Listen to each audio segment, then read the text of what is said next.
Stow, Scotland, July the 14th, 1990. A 6-year-old girl was walking to her friend's house in the small, picturesque village. A local man was working his garden and saw a van draw up and saw the wee girl's legs walking under as if she was walking past the van and suddenly disappear. The man dialed 999. The police rushed to the scene. They managed to stop the driver.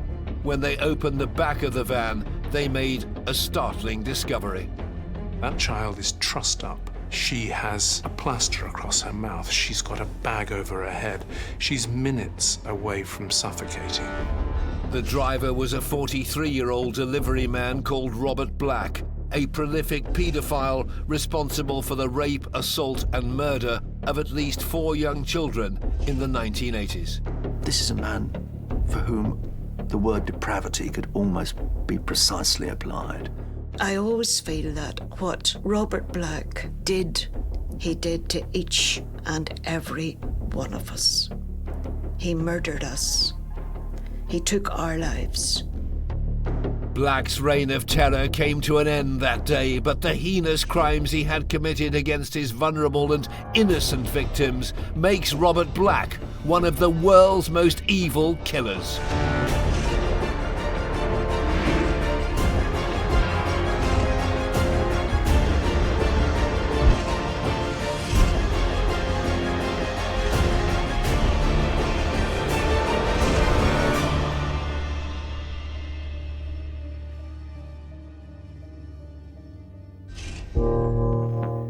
Scotland, 2001. Robert Black, a Scottish paedophile and serial killer, had attacked children across the UK. He was responsible for the rape, kidnap and sexual assault of young girls from the late 1950s onwards. This nightmare of abduction and sexual assault and murder of innocents, just wee girls, is particularly horrific. Black was finally arrested in 1990 after trying to snatch a young girl in broad daylight. He was eventually convicted of 4 child murders between 1981 and 1986. His youngest victim was only 5 years old. I think the impact of the Robert Black case on the community and on the nation was pretty devastating. This was the end of the idea of the innocence of childhood.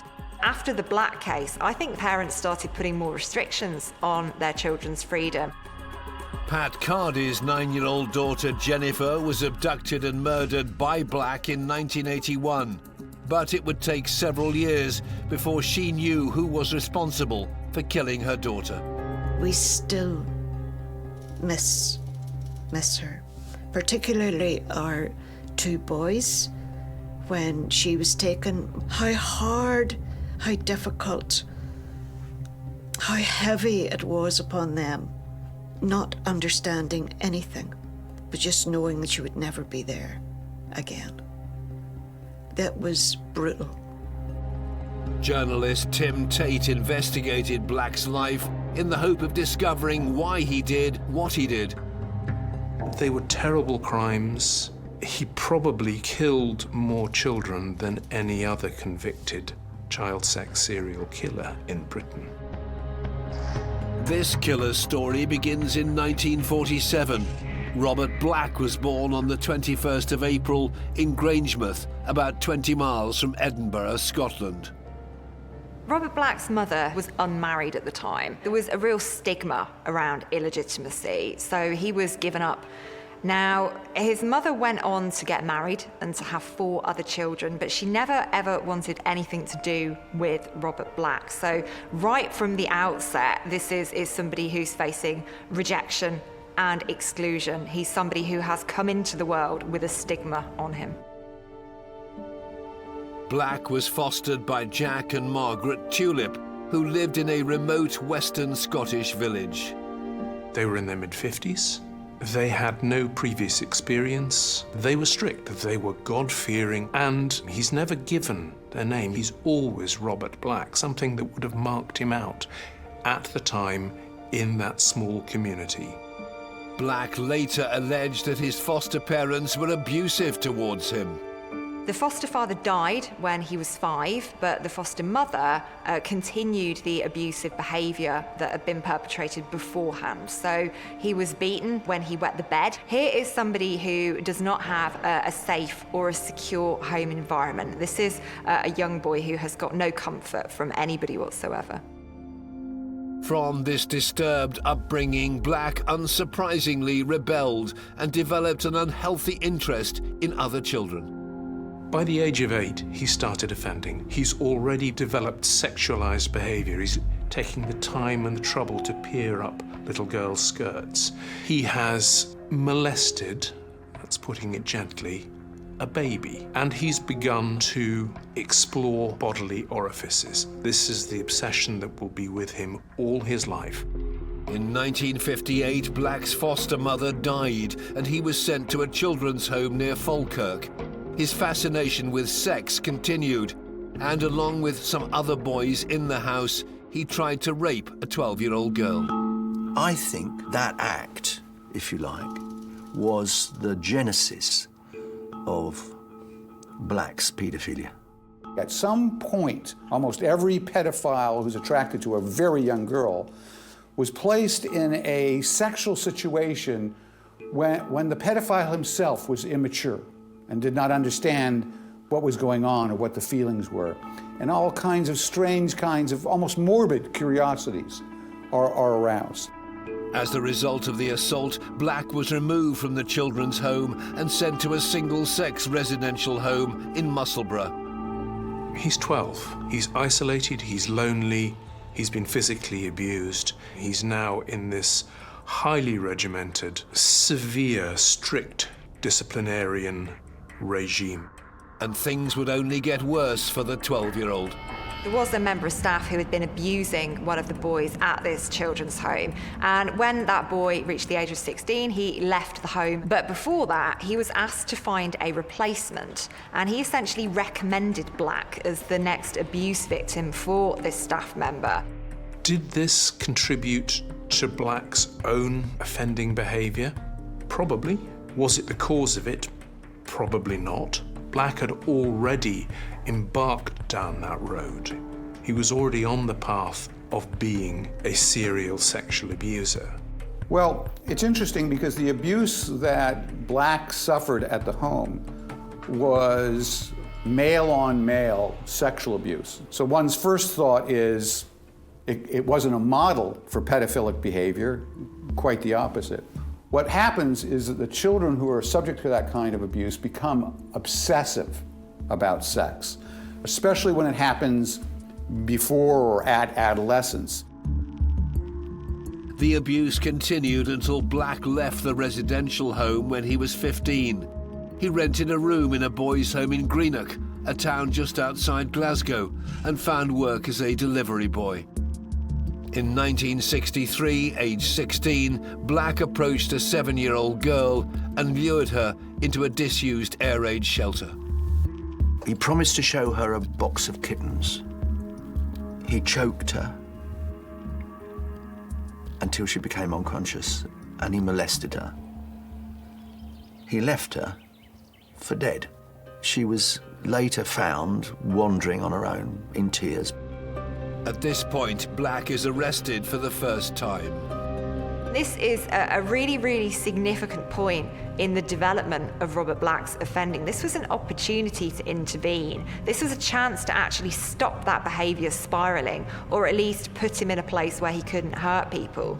Although Black was convicted of attacking the girl, he was only found guilty of lewd and libidinous behaviour by the Scottish courts, and was not, as he should have been to my mind, incarcerated. At the time, there was just no understanding of paedophilia or what drives men to sexually abuse and to kill children. This callous assault would be just the start of Black's reign of terror. His depraved sexual desires towards young girls would only escalate. Black was once again free to roam the streets. I think he developed an appetite for it.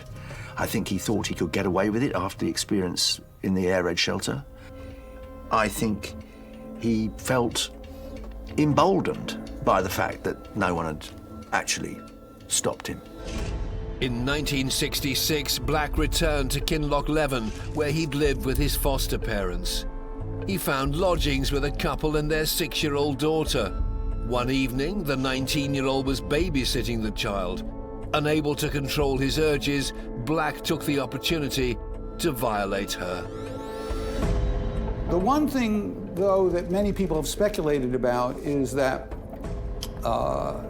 pedophiles are very immature, not really capable, for the most part, of adult sexual relationships. And so they need to explore their sexual fantasies and their sexual curiosity with somebody who's weak, who will surrender to them, because no adult would. This time he was punished for his behavior and was sent to Borstal Youth Detention for a year. In 1968, Black headed to England and rented a room above a pub in Stamford Hill, London. While he was living in Stamford Hill, he got a part-time job as a lifeguard, which allowed him to indulge his appetite for taking photographs of young girls in their bathing costumes. In those days, it was called child pornography. It isn't pornography, it is the recording of the sexual assault on a child. That's what he was consuming, images of very, very young children being seriously, grossly sexually abused. In 1976, Black found work as a van driver, delivering posters around the UK and Europe. It gave him the means to hide in plain sight and act upon his depraved urges towards young girls. So here's somebody who hasn't really got fantastic social skills, spending long periods of time unsupervised. But these are also periods of time in which he is fantasizing, in which he is ruminating, in which he is planning. So this is somebody who is a very dangerous offender in the making. It gives him the time and the ability to seek out potential new victims. He would spend the time driving round and round, looking for an opportunity and a suitable victim.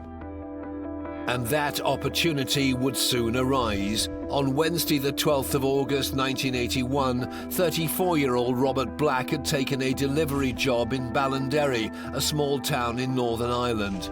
9-year-old Jennifer Cardy was enjoying the school holidays with her mother and sister. It was just myself and little baby Victoria, and Jennifer was to go to her friend's house on her new bicycle. And as Jennifer went out, she was laughing, joking, bye-bye and whatever. And I'll never forget how she closed the door behind her and how her blonde hair just, came round her face as she closed the door and said bye-bye. And that was the last I ever saw her. As Jennifer set off to her friend's house, Robert Black was lying in wait.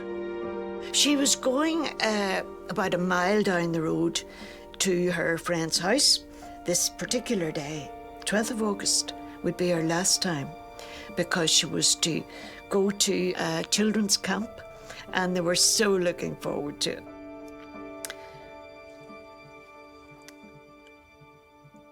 I'm sorry. It's thought that Jennifer stopped at the side of the road to put on a cardigan and at the same time encountered Black, who snatched the young girl and drove off in his van.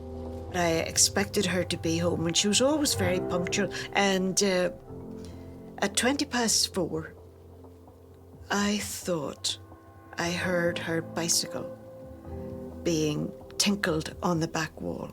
You know, the chain on the bike? I thought, oh, there's Jennifer back. But it wasn't. I never heard the little steps, run up the kitchen into the living room. There's a way to make an entrance. This is my destiny. It was now a conspiracy of witches. Download Veely today. Jennifer's father, Andy, had come home from work to his anxious wife. Pat's standing at the back door, looking so worried. And when I asked her why she was so worried, she told me that Jennifer hadn't come home. And this wasn't terribly late. And I really wasn't terribly concerned because children are children. It's very hard to explain in today's world what it's like. But in them days out in the country, little boys and little girls cycled everywhere. And the word paedophile wouldn't have even been in our vocabulary. I wouldn't have known what a paedophile was, and there wasn't the danger. Pat went to look for her daughter.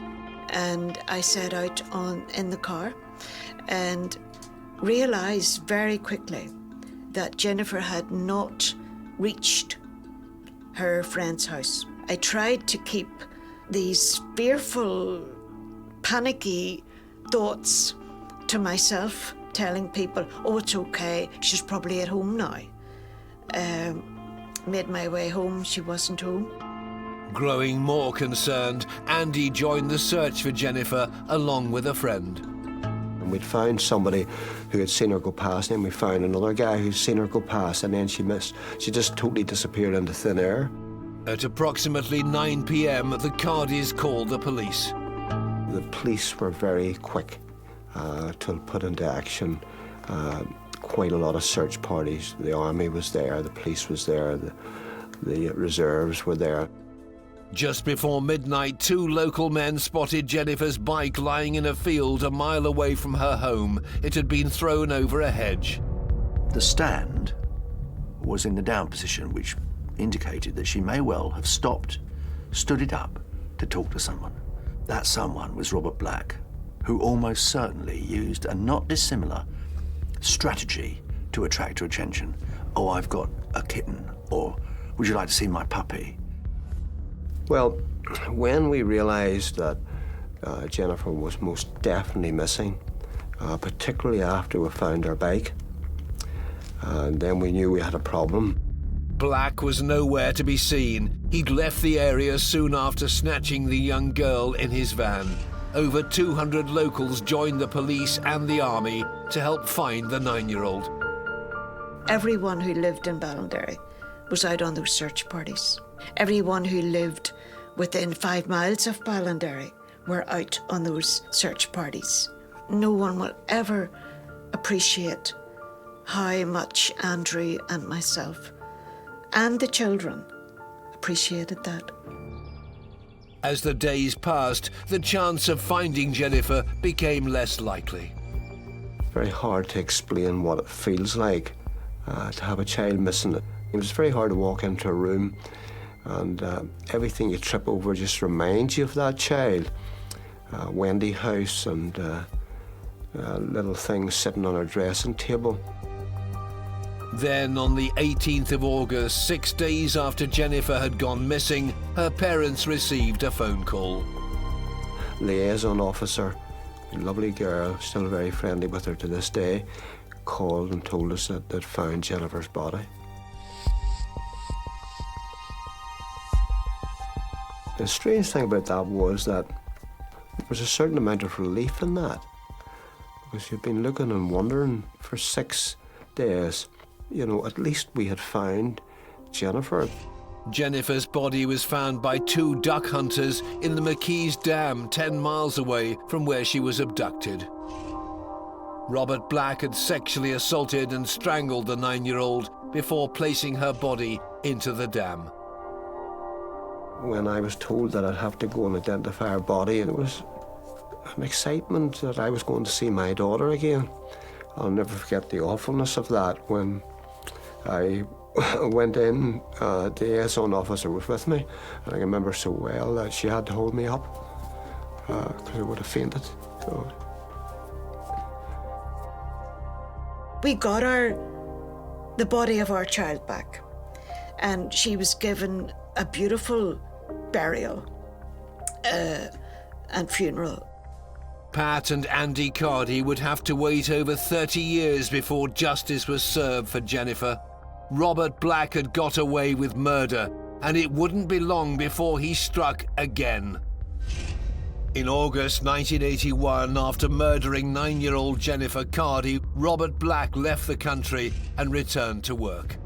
Black continued to present to the world the same affable, big softy exterior that he'd done throughout. Drove back, went about his business. It wasn't for another year, almost, until he struck again. While he was driving his van, he was always on the lookout for his next victim. And he had in the back of his van what can only be described as an abduction kit. He had bindings, he had this sack which he would put the child in. On the 30th of July 1982, Black was on a delivery job in Northumberland, northeast England, near to the village of Coldstream, where a young schoolgirl was leaving her house to go and play with her friends. Susan Maxwell is 11. She lives with her mum and her stepdad and their children in a little village. It's a happy, warm, loving home. It's a summer. It's afternoon. Susan says she wants to go and play tennis with her friend, and it's agreed that Susan will walk home. The tragic irony is that she encounters none other than Robert Black and his van. She had begun walking home, and at some point after 4:30, which is the last time anyone saw her, she was snatched, literally snatched, put in the back of Black's van and driven away. Susan's mother had changed her mind about letting Susan walk home and decided to pick her daughter up, but there was no sign of her anywhere, and she called the police. Tom Wood was the detective inspector at the Lothian and Borders Serious Crime Squad. We were sent down to the borders straight away to help with the investigation, and there were huge searches made off the area because we thought that she might have been thrown over the bridge or fallen over the bridge or might have come to harm locally. On the 12th of August, a body was found near a village in a lay-by in the West Midlands, over 200 miles from where Susan had been abducted.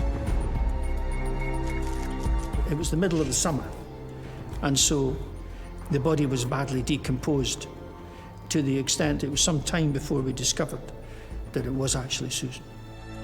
That made it impossible for the coroner to determine an exact cause of death. Susan was found partially clothed, indicating that she'd been sexually assaulted. The police were desperate to find the person responsible for such a heinous act. Most people are murdered by someone close to them. So we had to be very, very careful that we didn't go off in flights of fancy and that we did our homework first.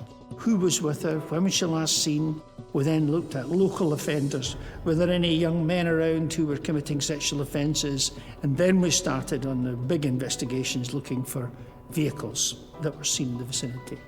And we got absolutely nowhere with it whatsoever. Well, Black avoided capture simply by taking the one precaution before he kidnapped a child of looking around to see if there was anyone who would observe him.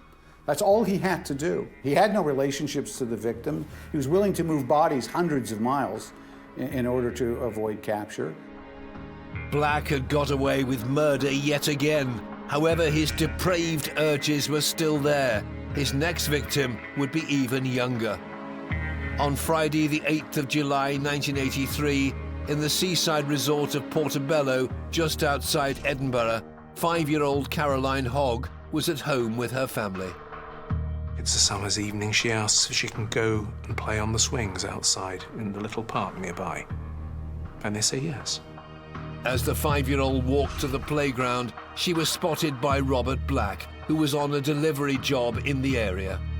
Robert Black would see a target of opportunity, always an attractively dressed young girl, And that was the thing that was the same about Susan and Caroline, was they were both attractively dressed. Again, it's impossible to overstate how quickly Black operated. He snatched her, and it would have taken no more than seconds. Drove her away. After 15 minutes, Caroline's brother went to look for her, but there was no sign of her, and her parents called the police at 8 p.m. Tom Wood was again part of the team that was investigating the disappearance of the young girl. Again, we started looking for her. A lot of people had seen her, or thought they had seen her, in the area of Portobello Promenade. On that summer's day, there were thousands of people on that promenade. And the case struck a chord because Caroline was such a pretty wee girl, and numerous people turned out to help with searches and to try to support the police in their investigations. The police issued appeals for information to the press, and the hunt for Caroline became one of the largest search parties in Scotland, with nearly 2,000 people looking for the little girl. On Monday, the 18th of July, 10 days after she went missing, everyone's worst fears were confirmed. Poor Caroline's body is found in a lay-by, yet again. This time in Twycross in Leicestershire, 300 miles from where she disappeared. This was a murder that also happened in the summer months, and when her body was found, it was, again, quite badly decomposed. So this was another young life taken by this predator. This time, there's not much doubt that she's been assaulted.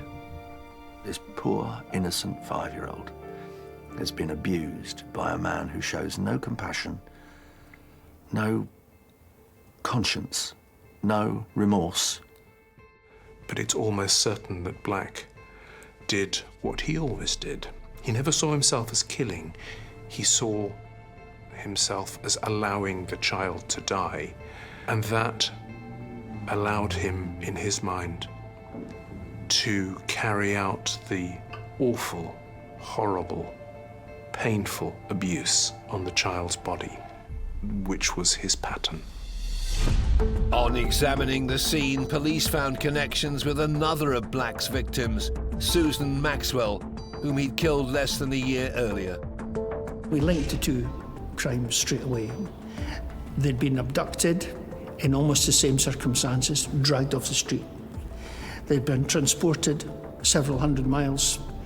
They had been deposited, not in the same location, but in very similar locations. Due to the similarities in the murders of Susan and Caroline, a joint inquiry was formed between 4 police forces. But without any evidence, they were still no closer to catching the killer.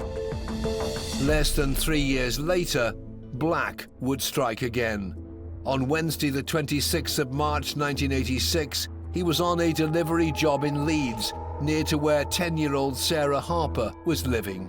Sarah lives with her mum, Jackie, in Morley, Leeds. It's a safe, northern terraced street community.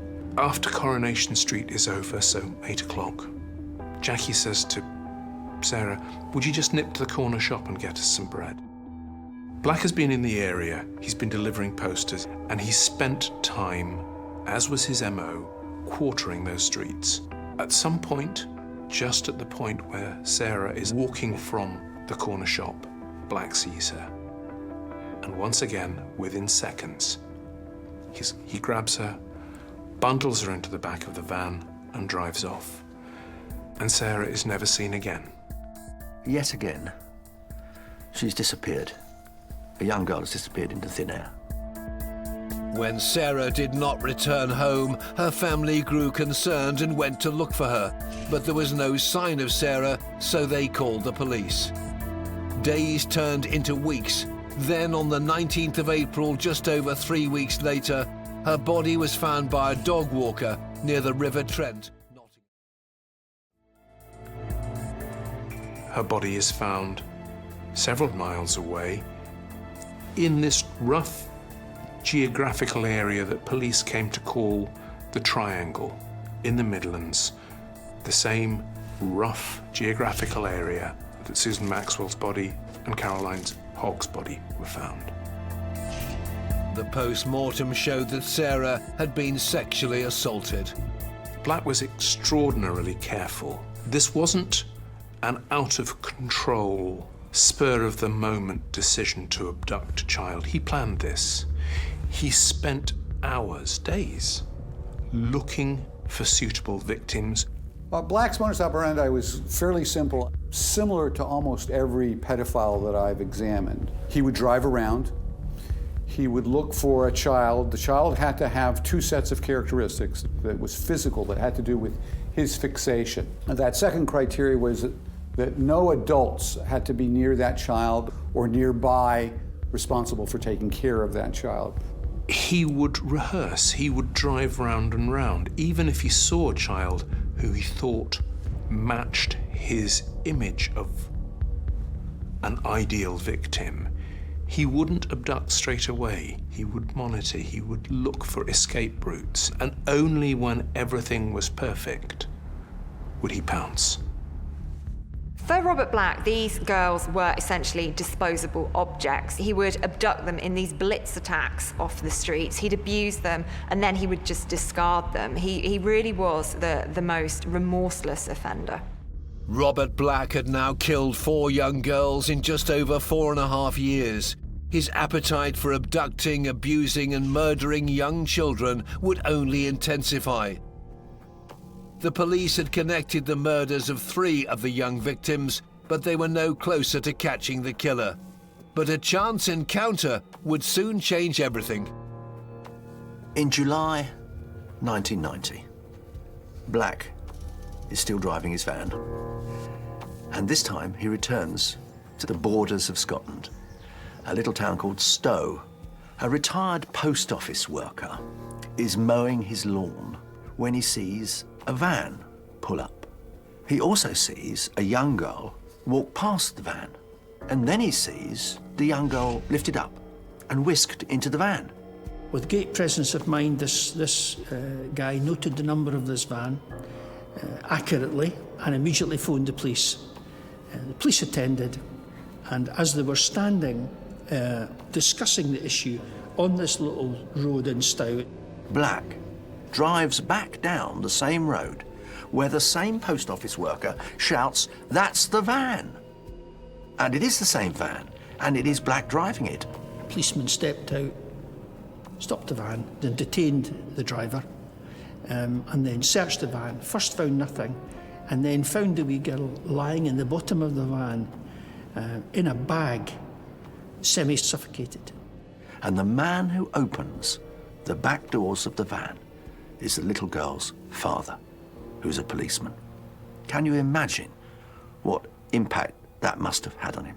There can be no doubt that it was Black's overconfidence, his arrogance to do something so outrageous in broad daylight in a tiny Scottish town, and what's more then to drive back down the same road in which he's abducted. And thankfully, the little girl is still alive. She's been sexually assaulted, but she's escaped with her life. It's important to understand that a serial killer of the kind that Black was, he was an obsessed serial killer, not an incidental serial killer. He was destined to kill over and over and over again. Had he not been caught that day, that girl would have died and many others would have died. Now, immediately Robert Black was arrested for that. Literally within the hour, we knew this was the man we were looking for, because the modus operandi was so identical. On the 10th of August 1990, Black pleaded guilty to the abduction and sexual abuse of the 6-year-old girl in Stow. He was given a life sentence and was sent to Sawton Prison in Edinburgh. Black wanted to appeal the sentence, but his lawyers decided that he should be psychologically examined before they started the process. And they asked Ray Wire, who was then the country's leading expert at dealing with men who sexually abused children. Ray went to visit Black in prison and over 2 days assessed him and wrote a report for the solicitors. And that report said, the sentence is absolutely right. Black is a very, very, very dangerous individual, and Black drops the appeal.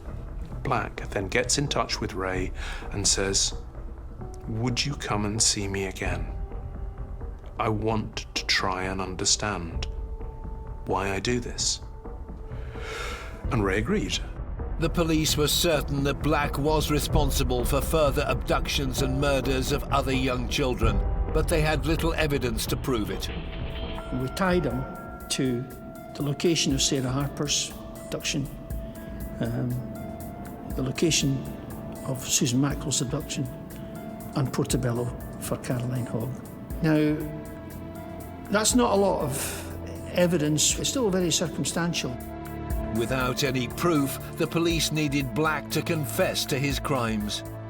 Now, Black, resistant to interview, wouldn't say anything, would speak away about everything until you came to the business of abductions and then just closed down, wouldn't say a word.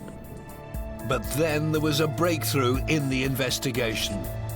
The company he worked with were a very old-fashioned company, and they kept years and years and years of petrol receipts for all their vehicles. So after a long investigation, we could actually determine exactly where Black was at certain times because of the petrol receipts of his van. By May 1991, the police had built up a case to charge Black with the murders of Sarah Harper, Caroline Hogg, and Susan Maxwell. The police and prosecutors had two things on their side. The first was they had petrol receipts, credit card receipts for Black filling up his van, which put him in the area for each of those cases at the time. That on its own probably wouldn't have been enough. But what they were able to use was a provision of English law which says in really serious cases you can introduce evidence of system. They were able to show that what happened to Susan Maxwell, Caroline Hogg, and Sarah Harper matched almost exactly the abduction in Stow in the Scottish borders.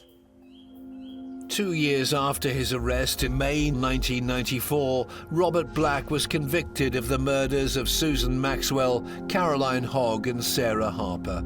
He was given 10 life sentences and was also charged with the failed abduction of a 15-year-old girl in 1988. The murder of 9-year-old Jennifer Cardy in Northern Ireland wasn't initially linked to the other killings, but her family were convinced he was responsible. We knew very shortly after Robert Black was caught, we knew Robert Black had murdered Jennifer. We knew he was in the province on the day that Jennifer went missing, and we knew it was a waiting game. It would take till 2009 for Black to be charged with the murder of Jennifer Cardy. The trial took place 2 years later at the Armagh Crown Court, Northern Ireland, on the 22nd of September 2011. I particularly worried about seeing him for the first time, seeing the man who was the last person that my daughter seen. I was amazed how old he was. He just looked like an old man who really had given himself over to depravity. He looked ordinary, but he shouldn't have looked ordinary.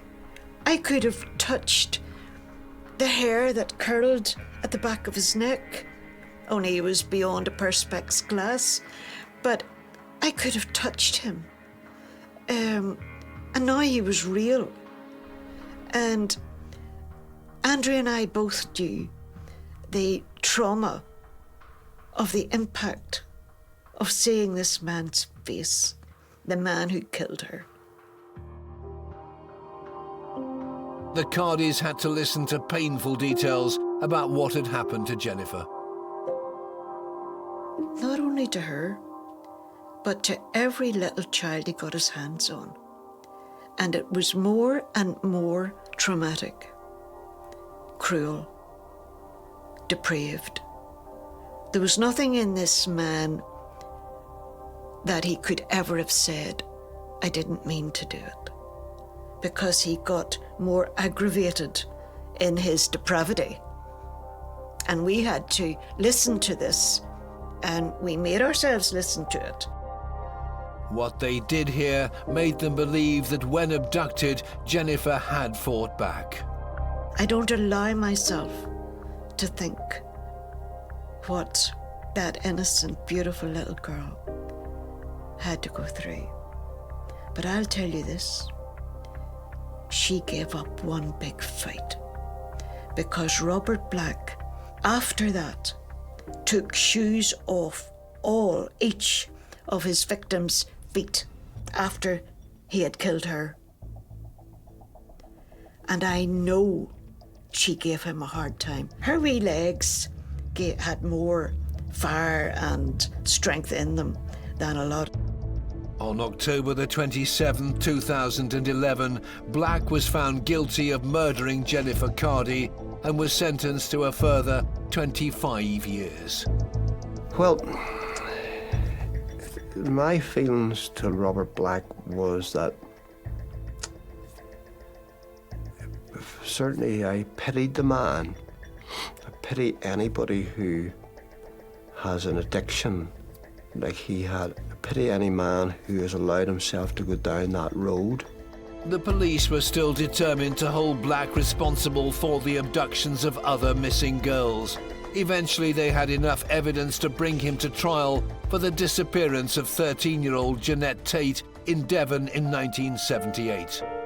But on the 12th of January 2016, Robert Black died in Maghaberry Prison. He was 68 years old. I was gutted. I remember the phone call that came that day. Part of me wasn't sorry. And yet part of me was big time sorry, because I did want to talk to that man. These young, innocent children had their whole lives in front of them, and those lives were stolen by Robert Black. I think we're particularly disgusted about crimes against children because children are the most innocent of victims. They are the most vulnerable people in society, the people who are in need of our protection. So when they become the victims of crime, we feel particularly affected by that. I always feel that what Robert Black did to Jennifer, he did to each and every one of us. He murdered us. He took our lives. But no one knows that unless they have to come through it. We had an able God. We have a great faith, but it's not the faith. It's the God that He is who helped us through. And we saw all our family being strengthened and given back a new life. Robert Black spread a plague of terror across the UK. His heinous crimes against defenceless children make him one of the world's most evil killers.